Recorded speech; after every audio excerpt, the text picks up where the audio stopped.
Hi, Clint Coons here with Anderson Business Advisors, and in this segment I'm going to discuss naming your land trust. Because let's face it, when you create a trust, the question is, what do you call this thing?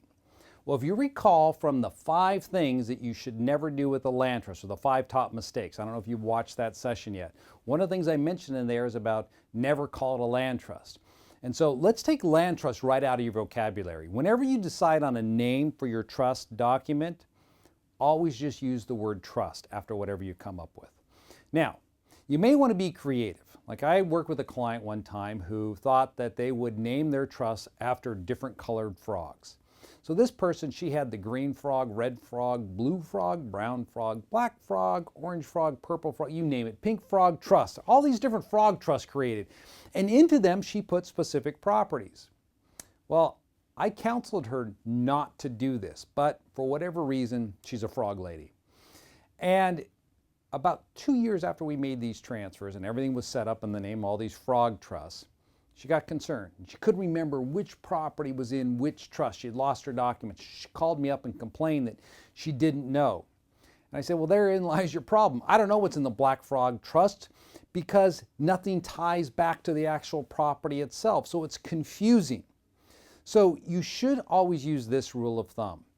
Name the trust after the property. For example, if I have property that's at 250 South 13th Street, okay?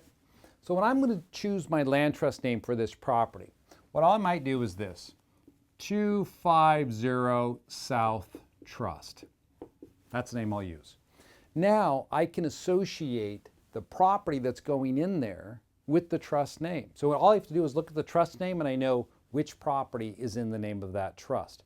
It's much simpler for me from an administrative standpoint just to look at all my trust names and know that they match up with a particular piece of property. And you notice I didn't use the word land trust, I just put the word trust in there.